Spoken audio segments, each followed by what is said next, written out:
Wassalamu ala rasulillah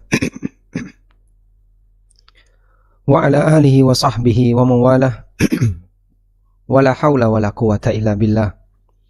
Allahumma la sahla illa ma ja'altahu sahlan wa anta taj'alul hazna idha syi'ta sahla. Alhamdulillah, puji syukur kita haturkan kehadirat Allah Azza wa Jal di kesempatan malam ini. Dengan kemudahan dari Allah Subhanahu wa Ta'ala, kita bisa kumpul bareng secara online melalui kajian yang dilaksanakan oleh Ghuraba Muscat, yang insya Allah akan melanjutkan kajian seputar masalah pengantar belajar akidah. Di bagian ini nanti kita akan berbicara tentang apa hubungan dan pengaruh akidah seseorang dengan mental dan kepribadiannya, yang tentu kita sangat yakin kesimpulannya adalah memiliki hubungan yang sangat erat. Tapi agar kita semakin yakin, kita akan melihat buktinya. Dan bukti itu ada dalam Al-Quran, kemudian ada dalam peristiwa yang bisa kita saksikan di tengah masyarakat. Sehingga ini menuntut kita untuk menjaga kebaikan dari akidah yang kita miliki, sebab ternyata pengaruhnya tidak hanya sebatas masalah dataran keyakinan, tapi juga sampai pada tindakan dan perbuatan. Baik, langsung saja saya akan bukakan dari buku Pengantar Belajar Akidah. Catatan yang ke-12, setiap keyakinan dan ideologi memberikan pengaruh lahir batin. Semua aktivitas manusia sangat dipengaruhi oleh keyakinan dan ideologinya, baik aktivitas ibadah, bahkan termasuk juga aktivitas dunia. Bahkan sampai terkadang seseorang menentukan antara lanjut kerja atau tidak. Di antara pertimbangannya adalah, ini menguntungkan atau tidak? Ini kira-kira berakibat sial atau tidak? Karena ada sebagian orang yang punya keyakinan sial, dia menganggap kalau melakukan seperti ini akan menjadi penyebab kesialan, sebagaimana hal ma'ruf. Bahkan ideologi memberi pengaruh besar terhadap kepribadian seseorang. Allah menceritakan bagaimana kepribadian orang musyrikin.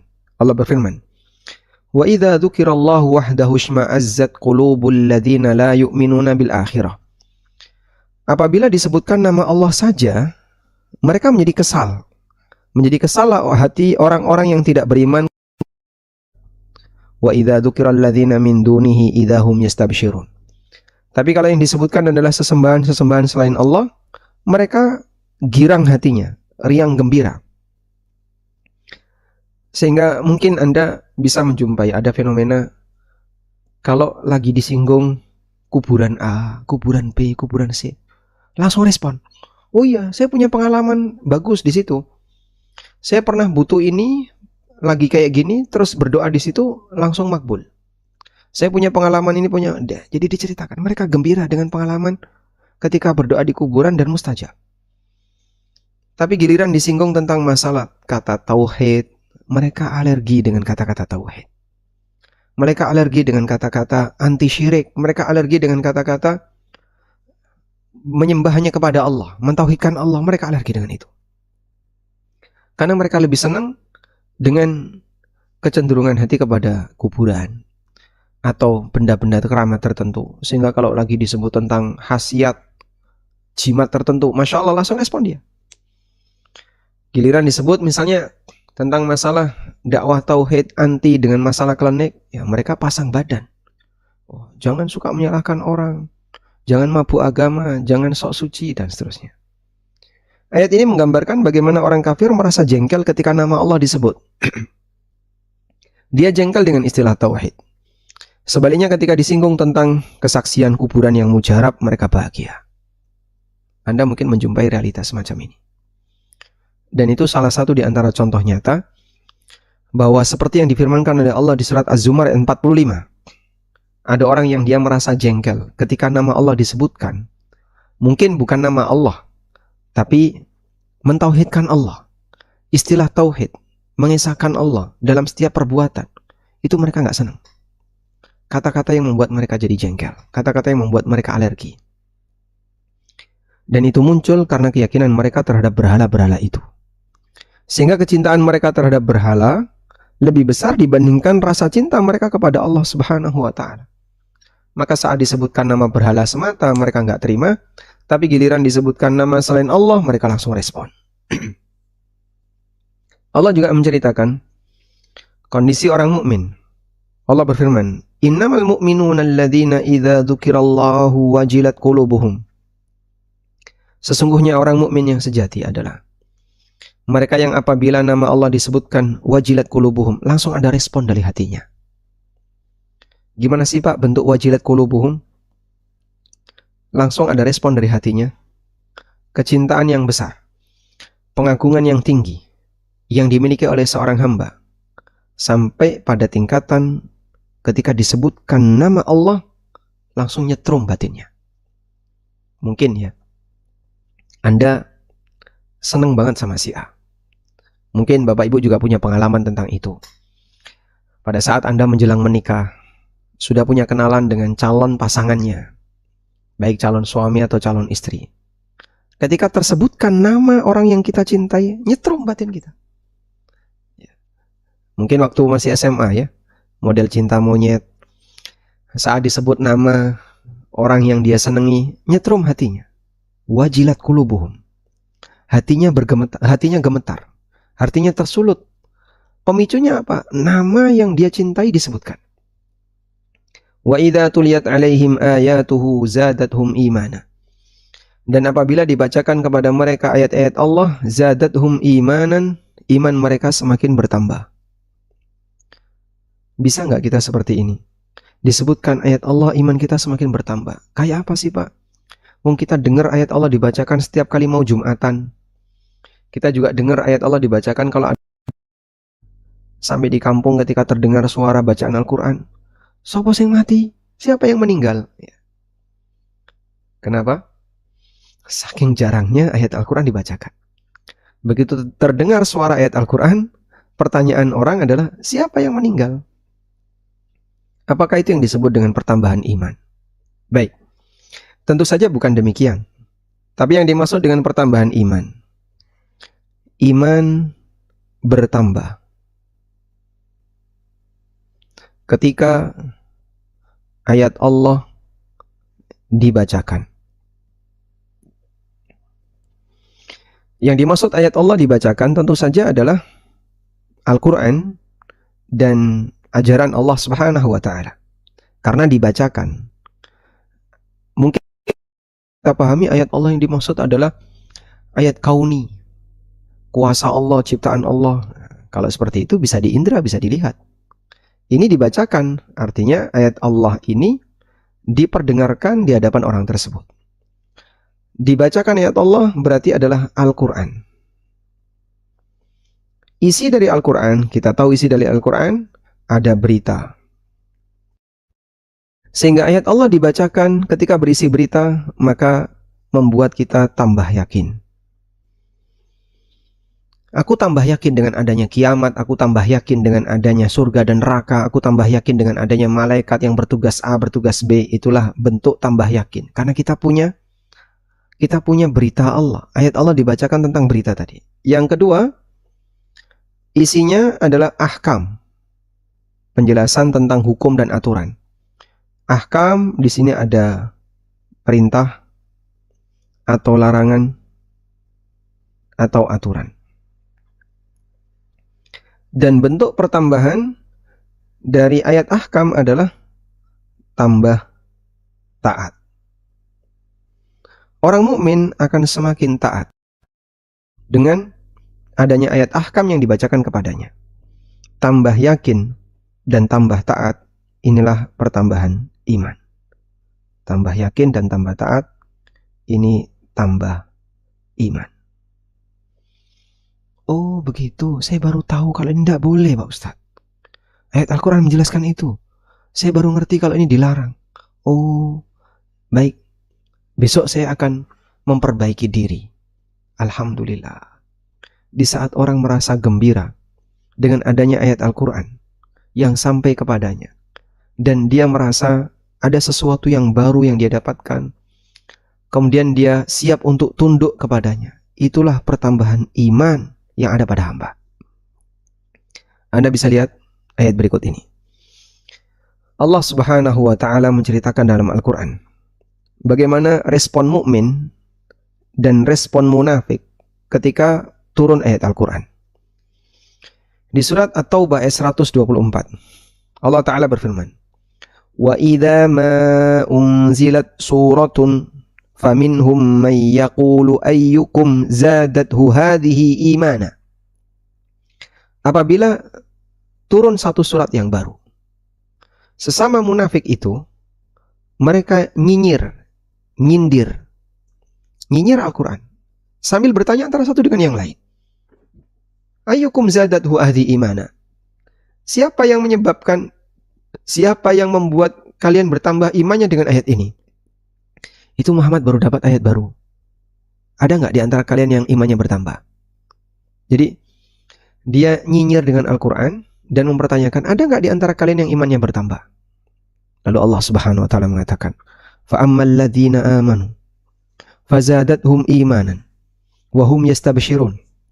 Adapun orang yang beriman, ketika turun ayat yang baru, maka semakin bertambah iman mereka, وَهُمْ يَسْتَبْشِرُونَ, dan mereka bergembira. Bergembira dengan apa, Pak? Dengan adanya ayat baru tadi. Maka respon seperti inilah yang dimiliki oleh seorang mukmin. Saat turun ayat yang baru, saat turun syariat yang baru, maka dia merasa ada tambahan ilmu yang dia miliki, dan itu membuat dia gembira. Terima kasih Pak Ustadz, baru kali ini saya tahu kalau ternyata ini nggak boleh. Terima kasih, baru kali ini saya ngerti kalau ini ternyata dilarang. Saya baru tahu kalau ini wajib. Biasanya ya nggak saya pedulikan. Saya baru tahu kalau ternyata ini amal yang nilainya besar. Kadang ketika saya ada kayak gini, nggak saya pedulikan. Baru tahu yang membuat dia merasa gembira. Itulah tanda iman. Maka Anda bisa ngukur ya. Pada waktu kita kajian, lalu ada ilmu baru yang Anda dapatkan, baik berkaitan dengan masalah keyakinan, aku jadi tambah yakin nih, aku makin mantap. Atau berkaitan dengan masalah peraturan, hukum, tentang halal haram, aku baru tahu kalau ternyata itu salah, itu keliru, gak benar, itu riba, itu haram. Sehingga dia siap untuk berubah. Saya pernah menjelaskan penjelasan tentang riba fadl dan riba nasi'ah dalam transaksi tukar menukar uang. Satu forum spontan mengatakan, kayaknya seragam, mereka bilang, oh, nah, mereka mendapatkan O efek O. Oh, baru tahu kalau ternyata ini tidak boleh.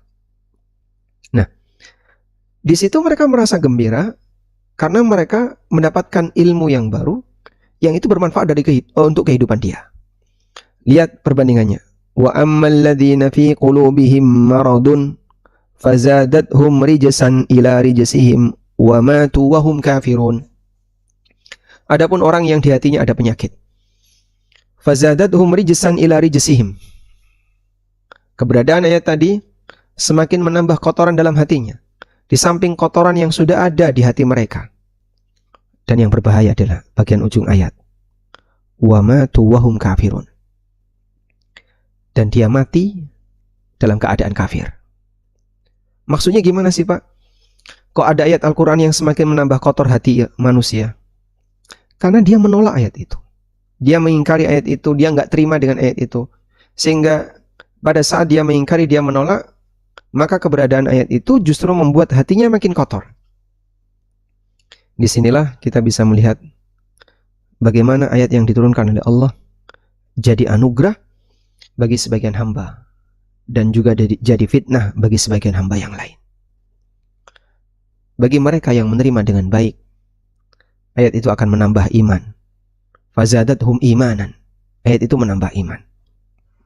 Nah, peringatan yang isinya kebenaran, peringatan yang isinya adalah ayat Al-Quran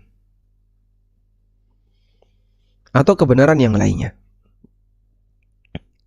dia mendapatkan respon dari hamba dengan respon yang berbeda. Ini beragam. Ketika dia respon dengan respon baik, menerima, siap untuk mengamalkan, maka yang terjadi adalah pertambahan iman. Dan sebaliknya, jika dia respon dengan respon buruk, menolak, jengkel, emosi, maka yang terjadi adalah tambah kotoran batin.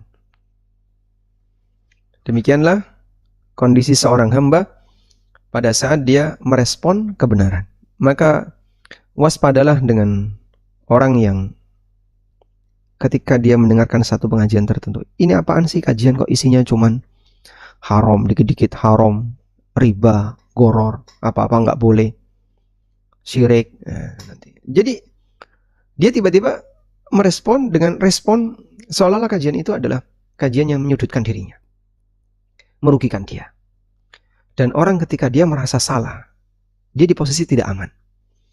Saat dia berada di posisi yang tidak aman, cara untuk mengamankan diri adalah dengan menyalahkan yang lain. Sampai pada titik ketika orang lain nggak bisa disalahin, pakai apa untuk bisa menyalahkan orang ini? Maka mereka salahkan untuk sesuatu yang bukan salah. Mereka salahkan sesuatu yang tidak bersalah. Contohnya apa? Sok suci, bau surga, sok ahli surga. Dia nggak sok suci. Apa salahnya orang mengingatkan orang lain untuk kebenaran? Sehingga ketika sudah nggak ada peluang lagi, dari sisi mana ya orang ini mau disalahin? Nggak ada. Akhirnya yang dipakai adalah mencela yang bukan kesalahan. Anda bisa lihat ayat ini ya. Allah Subhanahu wa Ta'ala berfirman ketika umatnya Nabi Lut mengusir Nabi Lut dan keluarganya, akhriju ala Lutin min qaryatikum. Allah Ta'ala berfirman, setelah Nabi Lut alaihissalam mengingatkan mereka untuk meninggalkan aneka maksiat yang mereka lakukan, fama kana jawaba qaumihi, tidak ada jawaban dari kaumnya illa an qalu, selain mereka mengatakan akhriju ala Lutin min qaryatikum, usir itu keluarga Lut dari kampung kalian. Innahum unasu yatatahharun, sesungguhnya mereka adalah manusia yang sok suci. Nabi Lut yang tidak mau ikutan dengan kesalahan yang mereka lakukan disebut orang yang sok suci. Ada satu keterangan yang disampaikan oleh Qatadah Ibnu Di'amah. Baik, nampaknya ada di tafsir Al-Baghawi. Tidak ada di sini ya.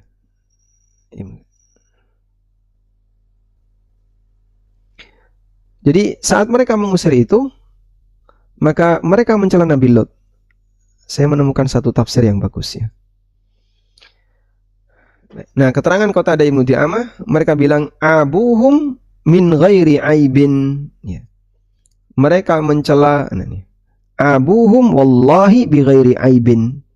Kata Qatadah Ibnu Di'amah, abuhum wallahi bi ghairi aibin. Mereka mencela Nabi Lut bighairi aibin, padahal tidak ada aib. Salahnya apa? Nabi Lut salahnya apa? Beliau tidak mau ikutan berbuat maksiat, itu salahnya apa? Dan saat beliau mengingatkan orang yang berbuat maksiat, salahnya ada di mana? Tapi tetap aja dicela. Innahum unasun yatatahharun. Mereka itu manusia sok suci. Salahnya apa sok suci? Daripada sok najis. Makanya bagi teman-teman ya, yang mungkin Anda berkomitmen untuk mengikuti kebenaran, tidak mau ikut-ikutan berbuat maksiat di kantor, di tempat kerja, tidak mau ikutan berbuat maksiat bersama orang-orang yang tenggelam dengan maksiat, mungkin Anda akan disalahkan oleh mereka, dan mereka nggak punya alasan untuk menyalahkan itu, sehingga satu-satunya cara adalah sok suci kamu. Abuhum min ghairi aibin. Dia menyalahkan sesuatu padahal itu tidak ada cacatnya, tidak ada aibnya, nggak ada salahnya. Salahnya apa dia? Baik. Selanjutnya,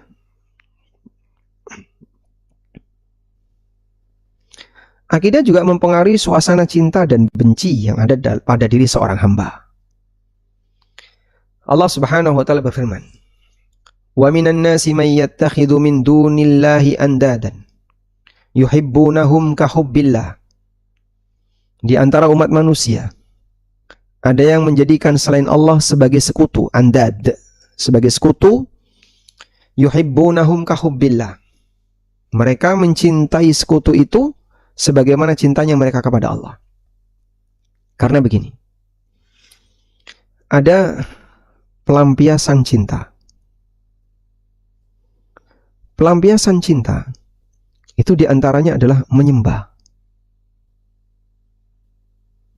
Dan ini pelampiasan cinta puncak. Itu sampai pada tingkatan menyembah.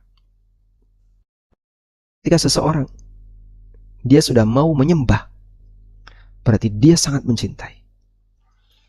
Tapi Pak, kita menyembah namun suasana hati, rasa cinta kayaknya tidak ada, Pak.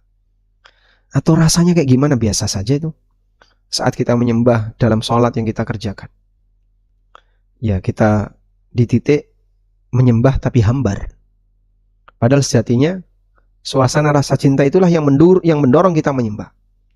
Nah, sekarang bisa nggak kita berusaha untuk rajin menyembah sehingga mendorong rasa cinta?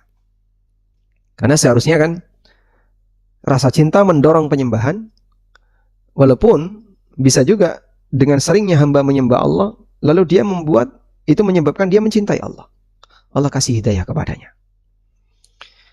Ini puncak pelampiasan. Ketika seorang hamba menyembah Allah, maka orang musyrik, mereka mencintai berhala dengan aneka bentuk berhala sampai pada tingkatan menyembah.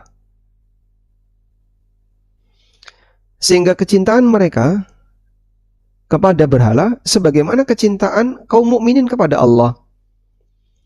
Maka mereka berani menyembah berhala atau mau menyembah berhala karena kecintaannya kepada berhala, Tuhan-Tuhan selain Allah.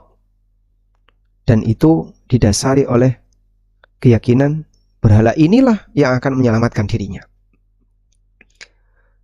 Dan kalau berhala ini dicaci maki atau disinggung, wah, mereka bisa emosi, ya. Anda bisa lihat ya, kalau orang sudah gandrung sama kuburan tertentu, sudah terlalu cinta dengan kuburan tertentu, itu bisa sampai pada tingkatan kuburan itu kalau disinggung dikit, gak terima dia. Dia lebih gak terima ketika kuburan itu dilecehkan daripada ketika mendengar ayat Al-Quran dilecehkan. Sehingga kadang kita lihat ya, pada saat ayat Al-Quran dilecehkan, Nabi Muhammad SAW dilecehkan. Mungkin Anda pernah dengar bagaimana salah satu tokoh di sekitar kita melecehkan Nabi Muhammad SAW, menghina Nabi Muhammad SAW. Di saat yang sama mereka ngaku sebagai penganut majelis Rasulullah SAW. Nah, saat kemudian diperingatkan oleh banyak orang, ini pelecehan kepada Nabi SAW, pengikutnya nggak terima. Dan dia berani mati untuk membela tokohnya. Subhanallah. Sehingga Anda bisa lihat pengaruh iman atau pengaruh keyakinan itu seperti itu. Sekarang kita lihat lanjutannya. Kecintaan orang kafir terhadap berhala mereka seperti kecintaan orang mukmin kepada Allah. Hanya saja orang mukmin lebih mencintai Allah karena cinta mereka tidak pernah berubah atau digantikan dengan Tuhan yang lain. Berbeda dengan orang musyrik. Orang musyrik saat mereka mencintai berhala, lalu mereka lihat ada berhala yang lebih ampuh dibandingkan berhala dia sebelumnya, maka dia tinggalkan berhala lama dan beralih ke berhala baru. Yang itu disebut oleh Allah dalam Al-Quran, وَالَّذِينَ آمَنُوا أَشَدُّ حُبًّا لِلَّهِ. Orang-orang yang beriman, mereka jauh lebih mencintai Allah. Orang musyrikin mereka mencintai berhala. Kahubbillah, sebagaimana orang beriman mencintai Allah. Lalu Allah tegaskan, dan orang beriman mereka jauh lebih mencintai Allah. Karena orang beriman tidak pernah pindah Tuhan.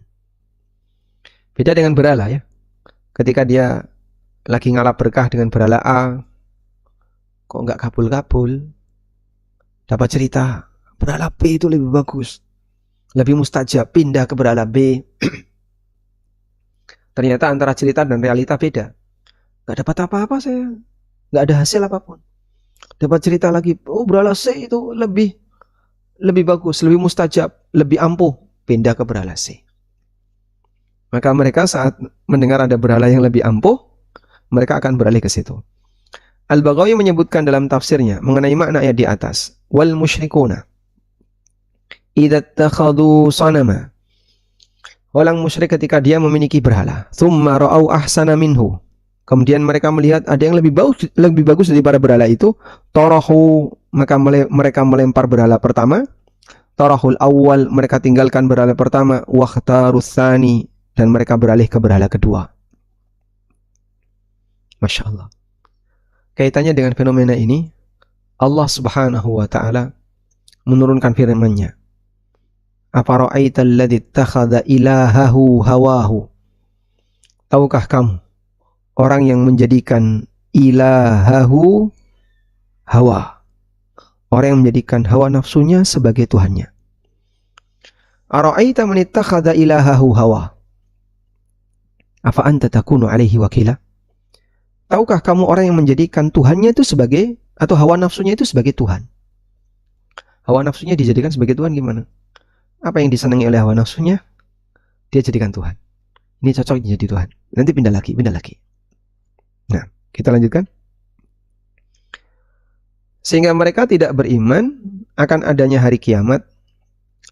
Di sini mereka berpindah-pindah Tuhan karena mereka anggap ini lebih ampuh. Disitulah pengaruh dari keyakinan tadi. Mereka yang tidak beriman dengan adanya hari kiamat, seperti orang ateis dan atau orang musyrik, mereka merasa hidup hanya sekali, sehingga hidup mereka tanpa aturan, karena tidak takut akan adanya hisab. Mereka merasa aman. Kalaupun saya menikmati kehidupan dunia ini senikmat-nikmatnya, mau melakukan A, melakukan B, melakukan C, yang ditakuti cuma satu. Viral di medsos, dicela sama banyak orang. Tapi yang lain dia nggak takut.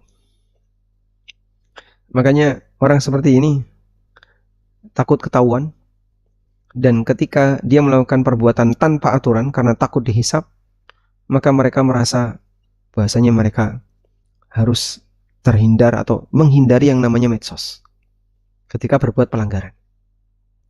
Masya Allah. Disinilah kita merasa betapa pentingnya punya akidah yang lurus, karena ini berkaitan dengan pengaruh batin. Tayyib. Selanjutnya Anda lihat. Yakin akan menimbulkan tawakal. Salah satu di antara contoh pengaruh yakin adalah tawakal. Sehingga makin tinggi keyakinan seseorang, dia akan makin tawakal. Ketika dia makin tawakal, pada saat ada potensi bahaya yang besar, dia pasrahkan hanya kepada Allah. Di kondisi mungkin banyak orang yang ketakutan. Kita lihat di sini. Pada waktu Nabi Musa alaihissalam mengajak Bani Israel untuk meninggalkan kota Mesir, sampai pada akhirnya mereka tertahan oleh lautan. Pasukan Musa alaihissalam, Bani Israel, mereka tertahan dengan lautan, gak bisa nyebrang. Pasukan Fir'aun dari belakang sudah bersiap untuk menyerang dan mengganyang Bani Israel. Allah ceritakan, falamma tara al-jam'an, ketika dua pasukan tadi saling melihat, Bani Israel melihat ke arah pasukan Fir'aun, pasukan Fir'aun melihat ke arah Bani Israel, tara'a, saling melihat. Qala ashabu Musa, maka orang-orang yang berada di sekitar Musa mengatakan, inna lamudrakun, kita pasti ketangkap. Kita mau kemana? Maju lautan, mundur pasukan bersenjata. Kita pasti akan ketangkap. Inna lamudrakun. Tapi subhanallah, dalam situasi yang semuanya ketakutan, mereka bingung mau lari kemana, maju lautan. Depan mati, belakang mati. Mau lari kemana? Dalam situasi itu, Musa dengan penuh keyakinan mengatakan, Qala kalla inna ma'iya rabbi sayahdin. Musa mengatakan, gak mungkin kita ketangkap. Allah bersamaku, sayahdin, dan dia akan memberikan petunjuk kepadaku. Subhanallah. Hati seperti apa yang kayak gini? Keyakinan yang luar biasa menyebabkan Beliau menjadi manusia yang sangat bertawakal dalam situasi semuanya ketakutan. Tapi Musa alaihissalam menggantungkan harapan terhadap zat yang maha tinggi dengan iman yang beliau punya. Inna ma'iya rabbi sayahdin. Allah bersamaku dan dia akan memberikan petunjuk kepadaku. Fa'auhayna ila Musa an idrib bi'asakal bahr. Maka kami wahyukan kepada Musa, pukulkan tongkatmu ke arah lautan. Fanfalaqa fakana kullu firqin kattawdil azim. Maka terbelahlah lautan tadi, dan masing-masing belahan seperti gunung yang tinggi. Anda bisa lihat ya. Jadi seperti akuarium, Bapak lihat, akuarium kanan kiri, tengahnya dilewati. Disebut kattawdil azim, seperti gunung yang tinggi, karena air itu tidak pergi, tapi air itu naik. Air itu naik, tengahnya dilewati Bani Israel. Wa azlafna thammal akharin, dan kami tenggelapkan di sana al-akharin, kelompok yang lain, yaitu pasukan Fir'aun yang mengejar Bani Israel. Wa anjayna Musa wa man ma'ahu ajma'in, dan kami selamatkan Musa berikut orang yang membersamai beliau ajma'in semuanya. Baik. Dan ada satu cerita tentang yang dialami oleh Nabiullah Ibrahim alaihissalatu wassalam. Nabi Ibrahim alaihissalatu wassalam pada saat beliau sallallahu alaihi wasallam sudah siap untuk dilemparkan ke dalam api. Ya, kita lihat di sini ya. Ya. Thumma rama bihi fastaqbalahu Jibril. Ketika beliau sudah siap untuk dilemparkan ke dalam api, ditaruh di atas manjanik. Anda tahu manjanik kan? Ketapel besar. Ditaruh di atas manjanik. Kenapa Pak kok ditaruh di atas manjanik? Karena saking gedenya api itu, sampai mereka nggak berani untuk melemparkan Ibrahim. Sehingga mereka lemparkan pakai ketapel. Biar nanti Ibrahim terjatuh tepat di tengah kobaran api. Fastaqbalahu Jibril alaihissalam. Maka beliau didatangi oleh Jibril. Ibrahim didatangi oleh Jibril. Faqala.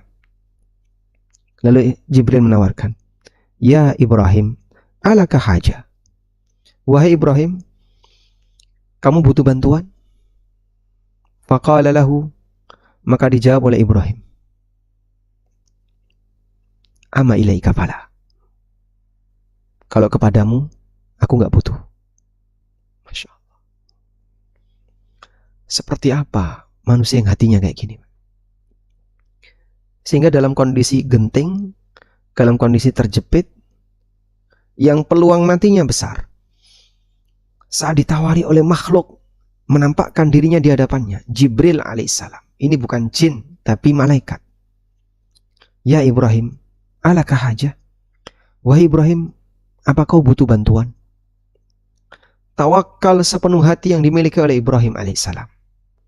Dalam situasi itu beliau sallallahu alaihi wasallam mengatakan, Ama ilaika fala. Kalau kepadamu aku nggak butuh. Masya Allah. Faqala Jibril alaihissalam, maka Jibril langsung mengatakan, Sal rabbak, kalau begitu silahkan kau berdoa kepada Rabbmu. Faqala hasbiyallah wa ni'mal wakil. Maka beliau berdoa kepada Allah dengan memasrahkan dirinya. Cukup aku pasrahkan diriku kepada Allah, dan dia sebaik-baik zat yang dipasrahi. Hasbiyallah wa ni'mal wakil. Itulah yang dibaca oleh Ibrahim alaihissalatu wassalam saat beliau mau dilemparkan ke dalam api. Jadi tawakal yang tinggi sehingga membuat sang hamba ketergantungannya hanya kepada Allah. Ketergantungan hanya kepada Allah. Orang hanya akan bisa meraih tingkat tawakal setinggi ini ketika dia punya keyakinan yang kuat. Sehingga pada saat beliau Ibrahim alaihissalam ditanya oleh Jibril, Alaka haja, ama ilaika fala. Kau butuh bantuan? Ibrahim dengan tegas menjawab, kalau kepadamu aku nggak butuh, aku hanya butuh kepada Allah. Tayyib. Termasuk juga yang pernah dialami oleh Nabi Muhammad sallallahu alaihi wasallam. May ya'simuka minni. Ini ada satu peristiwa yang menunjukkan bagaimana tawakalnya Nabi Muhammad sallallahu alaihi wasallam.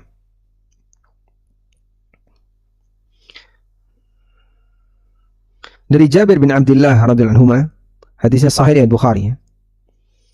Beliau menceritakan, "Kunna ma'an Nabi sallallahu alaihi wasallam bi dzatir riqa." Kami pernah bersama Nabi sallallahu alaihi wasallam dalam peristiwa perang Dzatur Riqa. Dzatur Riqa berarti menyerang ke arah Bahrain, ke arah timur. Fa idza ataina ala syajaratin dhalilatin taraknaha lin Nabi sallallahu alaihi wasallam. Kalau kami di perjalanan menemukan ada pohon yang teduh, maka kami persilahkan Nabi sallallahu alaihi wasallam untuk istirahat di situ. Dan sahabat kemudian menyingkir, biar Nabi SAW bisa fokus istirahat. Sehingga pohon yang paling teduh, Nabi SAW dipersilahkan untuk istirahat di situ, sahabat semuanya menyingkir, mengambil jarak. Tiba-tiba, faja'a rajulun minal musyrikin. Datang orang musyrik, seorang laki-laki musyrik. Wa sayfun Nabi sallallahu alaihi wasallam mu'allakun bisyajarah. Sementara pedangnya Nabi SAW sedang digantung di atas pohon. Fakhtaratahu, langsung ditarik sama orang musyrik tadi. Ya, sahabat lagi jaga jarak. Sehingga kalau mau serang-serangan, dia paling dekat, orang musyrik ini. Faqala takhafuni? Orang musyrik ini langsung mengatakan, "Kau takut kepada aku, wahai Muhammad?" Qala la, jawab Nabi SAW, "Aku enggak takut." Qala, orang musyrik itu mengatakan, "Faman yamna'uka minni?" Terus siapa yang akan menghalangiku dari serangan ini? Siapa yang akan bisa menghalangi seranganku ini kepadamu? Qala, Nabi SAW mengatakan, Allah. Yang akan menghalangi seranganmu dariku, yang akan menghalangi seranganmu kepadaku adalah Allah. Fatahaddadahu ashabun Nabi sallallahu alaihi wasallam. Akhirnya para sahabat Nabi sallallahu alaihi wasallam memberikan ancaman kepada orang itu. Tapi Anda lihat, apa jawaban yang diberikan oleh Rasulullah SAW ketika orang musyrik ini mengatakan, "Faman yamna'uka minni?" Siapa yang akan menghalangi seranganku kepadamu? Beliau tidak manggil, "Hei para sahabat, ayo tolong aku, bantu aku." Beliau tidak manggil. Tapi beliau mengatakan, Allah. Di posisi sudah nggak ada harapan untuk bisa selamat. Karena pedang beliau dibawa oleh orang musyrik itu. Karena beliau ketika istirahat, pedangnya ditaruh di atas. Lalu tiba-tiba datang orang musyrik, ngambil pedang itu, kemudian dihunuskan ke arah Nabi SAW. "Takhafuni, kau takut kepadaku?" Dan Nabi SAW mengatakan tidak. "Faman yamna'uka minni?" Terus siapa yang akan menghalangi seranganku kepadamu? Dengan tegas Rasulullah SAW mengatakan, Allah. Itulah tawakal. Dari mana itu berangkat? Yakin. Baik, selanjutnya. Ke-13, manusia akan melakukan apapun sesuai keyakinannya. Seseorang akan siap melakukan apapun sesuai dengan ideologi dan keyakinannya. Walaupun sangat bertentangan dengan akal sehat, walaupun mungkin sangat menjijikkan bagi orang yang nalurinya sehat.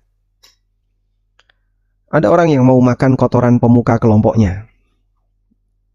Karena dia meyakini kotoran itu akan mendatangkan keberkahan baginya. Ada juga orang yang rebutan kotoran kerbau untuk diusap di sekujur badannya. Karena dia merasa itu akan mendatangkan kebaikan baginya. Ada satu cerita ya. Kejadian ini ada di Jawa Timur. Teman saya bercerita tentang temannya. Jadi teman ini diajak sama bibinya untuk berangkat ke kabupaten. Dia dari kabupaten A berangkat ke kabupaten B. Tolong anterin bibi ke sini. Diajak ke kabupaten itu. Sampai di situ ternyata bibinya ini mendatangi sebuah rumah. Dan ternyata ada banyak orang di situ. Lalu masuk ke dalamnya. Setelah masuk, banyak orang yang nungguin di ruang tamu. Tiba-tiba muncul seorang lelaki tua tanpa busana. Udo. Tanpa busana, telanjang bulat. Ngerokok. Ya. Ketika dia ngerokok, ya nggak sampai setengahnya. Rokok itu dibuang. Jadi rebutan. Yang berhasil dapat itu dia bawa terus dikasihkan ke anaknya yang masih kecil. Ayo disedot, disedot. Ini barokah wali. Masya Allah. Jadi kita saja kalau dengar cerita itu jijik banget. Ada orang seperti itu. Maka kalau Anda lihat ada orang yang meyakini ini wali majdub, ya, wali gila, yang kemudian ditaruh di atas mimbar, kemudian dikasih rokok, kanan kirinya penuh dengan orang yang sedang berzikir sambil berdoa. Itulah contoh bahwa antara keyakinan dan akal itu menang keyakinan.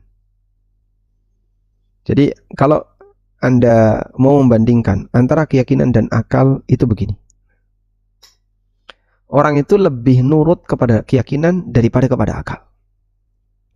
Ya kita mungkin nggak terlalu jauh bicara tentang masalah akidah yang lurus. Andaikan tidak ada agama saja ya. Lalu orang punya keyakinan tertentu.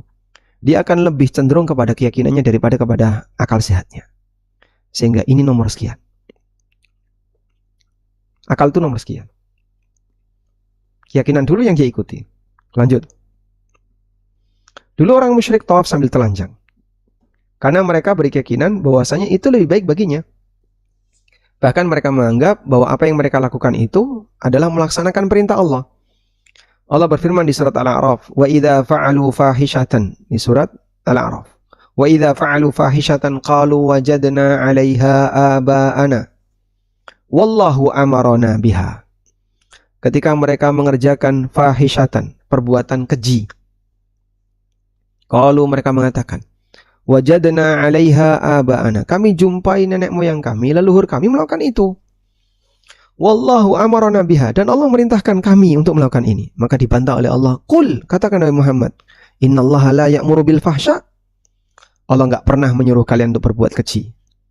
Dan yang dimaksud mengerjakan perbuatan keji itu adalah tawaf sambil telanjang. Ataquluna 'alallahi ma la ta'lamun? Apakah kalian bicara atas nama Allah yang kalian tidak tahu?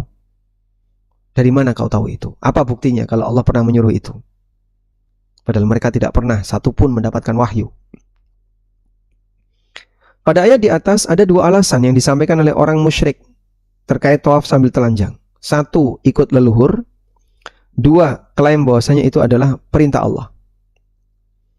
Alasan yang pertama, tidak Allah bantah. Karena memang mereka lakukan itu atas dasar ikut nenek moyang. Sementara alasan yang kedua Allah bantah. Tidak benar. Allah tidak pernah memerintahkan tindakan keji seperti tawaf sambil telanjang. Dan kenapa kok mereka sampai melakukan seperti itu? Karena mereka merasa tidak boleh tawaf di Ka'bah dengan menggunakan kain yang pernah dipakai maksiat. Ya, coba, terus kain yang mana yang nggak pernah dipakai maksiat? Pasti semua orang ketika bermaksiat kan berpakaian. Apalagi di masa silam kain itu barang mahal. Maka pilihannya tawaf pakai kain yang baru atau telanjang. Mujahid mengatakan, "Kanal musyrikuna yatufuna bil baiti uratan, yaquluna natufu kama waladatna ummahatuna."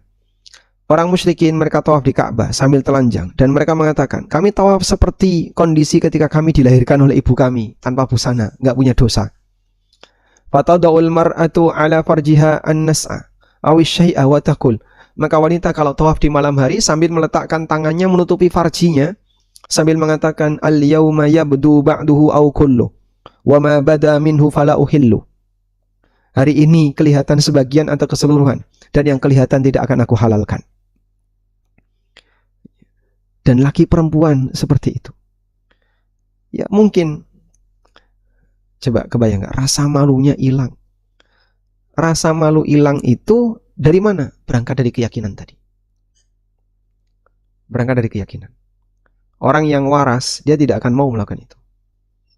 Tapi karena keyakinan, jadi manusia bisa sampai pada tingkatan seperti gila. Disitulah, seperti yang tadi kita sampaikan, antara keyakinan dan akal, orang itu dominan keyakinan. Mereka melakukan tindakan yang sangat memalukan dan tidak masuk akal karena keyakinan mereka bahwa hal itu dalam rangka menghormati Ka'bah. Kita bicara zaman jahiliyah. Alhamdulillah, Allah mengutus Nabi Muhammad sallallahu alaihi wasallam. Kita bisa bayangin, andai kan tidak ada beliau, tidak ada nabi yang diutus oleh Allah untuk mengubah itu, mungkin budaya ini, tawaf sambil telanjang, ada sampai sekarang. Mungkin budaya itu akan ada sampai sekarang. Allah juga menceritakan kondisi orang musyrik yang membunuh anaknya, yang jelas sangat bertentangan dengan naluri sehat manusia. Qad khasira alladziina qatalu auladahum safahan bighairi ilm. Sungguh rugilah orang yang membunuh anak-anak mereka karena kebodohan, lagi tidak mengetahui. Wa harramu ma razaqahumullah. Dan mereka mengharamkan apa yang telah Allah rizkikan kepada mereka. Iftira'an 'ala Allah, sebagai bentuk mengada-ada, kedustaan atas nama Allah. Bentuknya gimana sih, Pak? Dia mengharamkan sebagian binatang. Ada namanya binatang sa'ibah, ada binatang ham yang Allah ceritakan dalam Al-Quran. Allah Subhanahu wa ta'ala berfirman tentang beberapa binatang, ya. Ma ja'alallahu min bahiratin wala sa'ibatin wala wasilatin wala ham. Ini jenis-jenis onta. Allah tidak pernah mengajarkan aturan tentang binatang bahira, sa'ibah, ham, wasilah. Tidak pernah ada. Walakinnal ladzina kafaru yaftaruna 'ala Allahil kadzib. Tapi orang kafir yang berdusta atas nama Allah, sehingga onta yang kayak gini nggak boleh dimakan. Onta yang seperti ini nggak boleh dimakan. Jadi mereka seenaknya sendiri. Bangkai boleh dimakan, yang ini nggak boleh dimakan. Masya Allah. Itulah contoh manusia yang hukumnya seenaknya sendiri. Termasuk diantaranya adalah membunuh anaknya. Bahkan mereka menganggap membunuh anak perempuan adalah perbuatan terhormat. Maka kalau sampai ada orang yang berani membunuh anak perempuannya, nanti dia dianggap sebagai sosok yang terhormat di kampungnya. Karena menjaga nama baik keluarga. Meskipun perbuatan itu jelas melanggar norma manusia. Allah Ta'ala berfirman, وَكَذَلِكَ زَيَّنَ لِكَثِيرٍ مِنَ الْمُشْرِكِينَ قَتْلَ أَوْلَادِهِمْ شُرَكَاؤُهُمْ. Demikianlah para syuraka, orang-orang musyrik, pemimpin-pemimpin mereka, orang yang mereka ikuti, gerombolan gembong-gembong gerombolan mereka, telah menjadikan kebanyakan orang musyrik itu memandang baik membunuh anak-anak mereka untuk membinasakan mereka atau dan untuk menguburkan bagi mereka agamanya. Liyurduhum waliyalbisu alaihim dinahum walau sya'allahu ma fa'aluhu fadharhum wa ma yaftarun.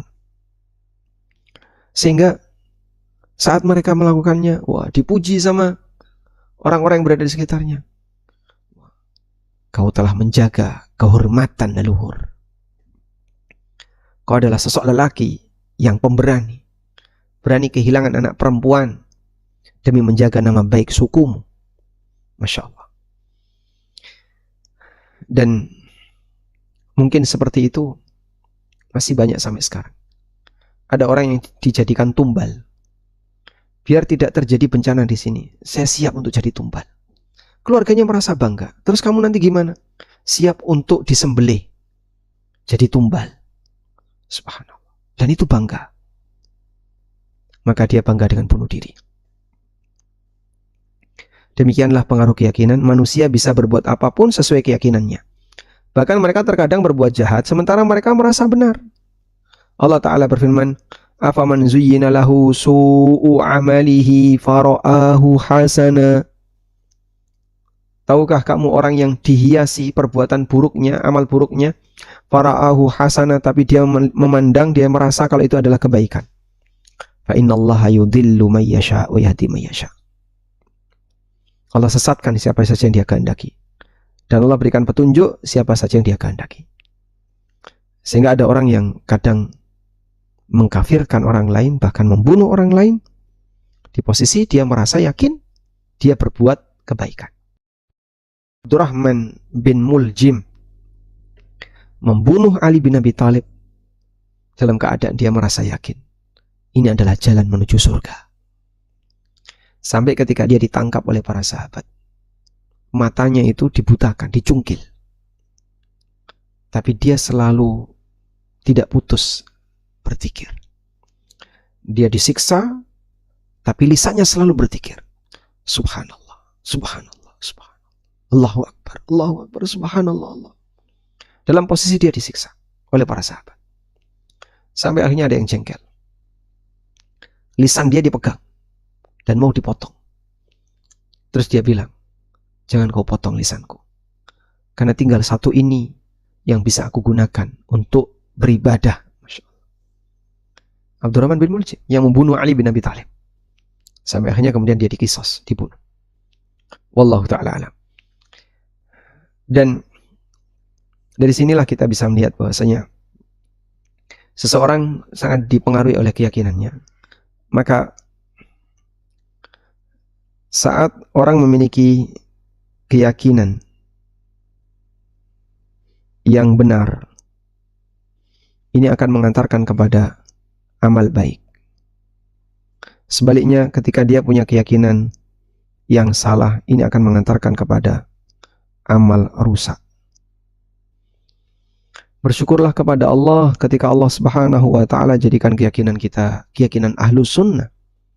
Yang kita pelajari adalah kitabullah, sunnah Rasul sallallahu alaihi wasallam, ala fahmis sahabah, sesuai dengan yang dipahami oleh para sahabat, sehingga akidah kita sesuai dengan literasi yang disampaikan oleh para ulama, seperti akidah Tahawiyah, akidah Wasitiyah, atau akidah apalagi, misalnya kita mengikuti seperti Syarhus Sunnah yang ditulis oleh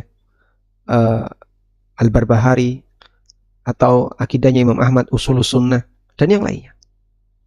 Alhamdulillah, dengan belajar seperti itu kita berharap semoga amal kita menjadi amal yang baik. Wallahu ta'ala alam. Mungkin itu yang bisa sebagai pengantar, semoga bermanfaat. Wassallallahu ala nabiyyina Muhammadin wa ala alihi wa sahbihi wasallam.